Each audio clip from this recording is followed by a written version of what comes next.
Jeannie Lauren Dowden for Conduit News. Today we have Jay Greene joining us in the studio. He's a senior research fellow in the Heritage Foundation Center for Education Policy. Hey, thanks for joining us again today. Thanks for having me on. I wanted to talk to you about an article that you recently wrote at Heritage, and the title of it, forgive me if I don't get it all right, but it's who's in charge of what your kids get to read. Right. And this seems to be such a fundamental question, I guess maybe who's in charge of your kids, right, that we're seeing play out nationally, particularly this year. Right. Who's in charge of your kids? Who gets to decide what your kids read, what they learn? Right. Talk to us. Just give us what compelled you to write this particular article. Right. So there are people engaged in essentially name calling. Yeah. And the name calling is that if parents object to having their children exposed to certain books, either by having them assign those books in the curriculum or by having those books in their public school library, that those parents are called book banners. And book banner is a very nasty term to call someone. It sounds like a very bad thing. Now, look, in some sense, no one is a book banner in the United States. We have the First Amendment. No book can be banned. Every book can be published and purchased. Yeah. If you want to find book banning, go to Iran. Iran actually has book banning. Has a very long list. People really are put in jail for publishing or selling or possessing certain books. So no one in the United States on that level is a book banner. Okay. Yeah. Since all books are protected by the First Amendment and are available to be published and purchased and owned. Now, on a different level, everyone is kind of a book banner if banning is defined as not having works available in libraries. So if the standard is available to be purchased online, no one is a book banner. If the standard is that certain books are not available in a public school library, then we're all book banners. Yeah. And we're all book banners because, well, not every book is available in every public school library. We have to make choices about which works have the educational and cultural relevance and which works are appropriate for the age of children who would have access to those books. So if we all might agree that Hustler might not be an appropriate periodical to carry in the public school library, then in that sense, we're all book banners, right? Yeah. We all wish to ban certain things as not age appropriate, even though people can purchase Hustler as adults, and it's not banned in that sense. So there has to be some process for deciding how scarce public school resources should be used to find the right books to be in the library. And that process has to involve input from parents and from members of the community. But I think the problem is that the people who work in the schools, who run the schools, the librarians, the teachers, the administrators, they don't want anyone else to have input. Yeah. They think they get to decide, and whatever their decision is final. And if you question that decision, then you are challenging them. And challenging their decision is so awful that it actually gets you called a book banner. Yes. Right. So that's what we're seeing. Right.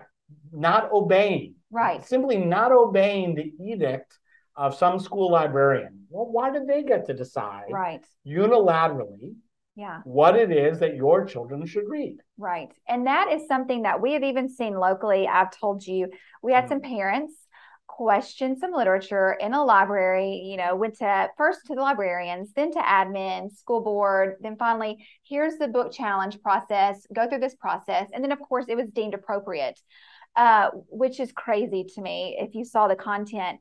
But one of the statements that was said to this particular parent is, we are librarians. This is what we went to school for. We have but this is our area of expertise. And we definitely don't want to be in the position of censoring any material for these students. And to that, he said a little bit of what your argument is. Well, right, but what about this book? This book isn't here. Or this book, it seems as though that's been censored or chosen to be included, not to include it. And some appropriately censored, because again, there's material that we might all agree is not age appropriate for children in school libraries. Right. And librarians would readily agree with that too. So in that sense, they're book banners too. What they really want is simply for you to obey, for you not to challenge. Yeah. But that's not how our democratic system works. And in fact, if they were providing an appropriate civic education to our children, they'd want our children to see that there is a democratic process for adjudicating how public resources should be spent for public purposes. So if the school is a public purpose and it requires public resources, then we have to have democratic input from members of the community and from parents, as well as from people who work in the schools, about what materials are educationally appropriate and age appropriate. And we're going to have disagreements about that.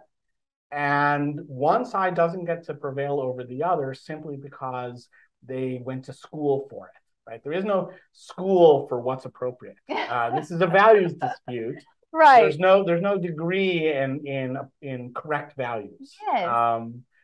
And it's uncomfortable for us to disagree about these things. And look, I honestly don't know the correct process by which it should be done, other than that I know it involves input from all the different parties. Well, and so in your opinion, what does that say to parents when parents and community members are wanting to have this conversation with these institutions and they are just being, just the wall is going up, don't talk to us?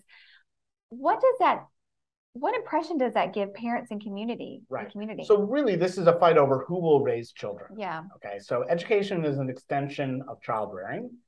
And then the question is, well, who's going to raise our children? Parents or professionals? People trained in the raising of children or people who actually have the children? And my money is on the people who actually have the children. Yeah. They know their children best. Yeah. They're most highly motivated for making good decisions. They experience the consequences of bad decisions. And so those are the right people to be in charge of controlling the raising of their own children, which includes then the education of their own children, which then includes what's read.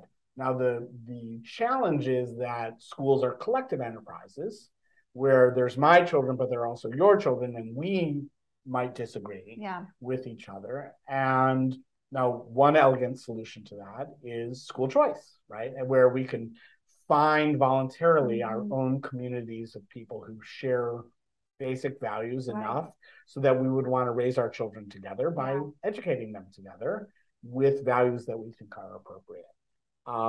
But absent school choice, then we're going to have democratic deliberation about it, which means that it's okay for parents to challenge. And so when the American Library Association puts out their banned book list and have banned book week and month or whatever they have, they count as banned books that are merely challenged. That is, you simply engaging in the democratic process causes them to count the book as banned. How did this narrative shift so extreme to where just simply challenging a book, you're now called a book banner? Well, because I think the way it shifted is that the values of the people working in schools began to get increasingly out of sync with the community they were serving.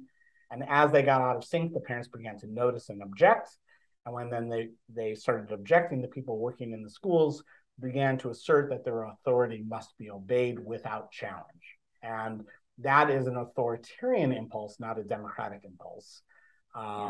So if anyone is being a bully here, it would be those working in schools who call parents book banners for raising questions about the appropriateness of books. Now, it doesn't mean parents get their way. No. It simply means they get to express their concerns, have those concerns considered in some sort of democratic deliberative process, and have decisions made through that process.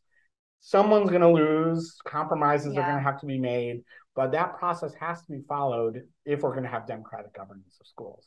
One thing that was really interesting that happened this week, of course, anytime that this narrative is thrown out, book banners, it's typically associated with parent organizations like Moms for Liberty, or what they label as right-wing extremism, MAGA Republicans. And what I loved about Dearborn and the parents standing up in Dearborn,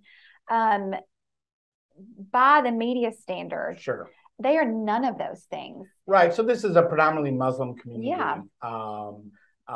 And they were objecting to some of the same books that that parents in heavily white Christian communities are also objecting to. But that's because actually parents share in common a lot of sensibilities about what's appropriate for children. And this is true across race, religion, and politics, frankly. And so yes, I think the Dearborn incident is an interesting example because it reveals that this is not white Christian MAGA folks against others. This is parents against not parents. Yeah, parents against professionals. And I have to say, when it comes to raising children, we don't raise them by professionals in giant orphanages like factories. We raise them in families. So families have to be in charge. Yeah. How do you see this playing out? Do you think that there will be more cooperation between parents or schools? Or is it, you know what, we've just got to start working on school choice. We've got to provide parents options. What do you see? So the ultimate solution is school choice. Yeah. Because whenever we do have a democratic process for deciding these things, some people are going to not get the values they want. Some people are going to have to compromise in ways that are uncomfortable. And now some of that is required even when you have voluntary private schools that people find. But at least it's voluntary and is easier to justify. So school choice solves the problem of whose values. And then it's the values of a voluntary community choosing to educate their children together. Now, if school choice were to be expanded, frankly, it would help bring traditional public schools better in line with the families that they serve as well. Because first, the people who remain in those schools would be better aligned, right? They would be choosing to stay because they choose to agree with the choices made by the people who work in those schools. But also, it would reduce this kind of abusive authoritarian inclination of people who work in schools where they believe that they can make choices and you have no alternative. Yeah. If you have an alternative, then those people have to think how the customer might be right and that they need to make more of an effort so that their services, of which books they choose, are more in line with what families really want. Yeah. Anything else that you want to add before we go? So, I mean, one other thing is the numbers of claimed banned books are totally fake. Okay. I mean, so first, it's fake because they include challenged books. They just throw it all in there. Just to make it a big number, right? And second, it's inflated because they include books that have not been removed from the shelf. I read that in your article, right? Yeah, so if you look at the PEN America list of banned books, most of them are on the shelf. If you go to the card catalog for these school libraries online, you can find all the books. They're there. So we don't have a book banning epidemic out there. Honestly, there are a small number of books that are of very questionable educational merit and clearly not appropriate for most of the age groups we're talking about, that somehow have been slipped into schools because the people working in schools think they know better what your kids need and they want to impose those values on your kids. And parents have had enough of that. Yeah. So they're fighting back. They're not fighting against, every book. And you'll hear, Diary of Anne Frank or something like that.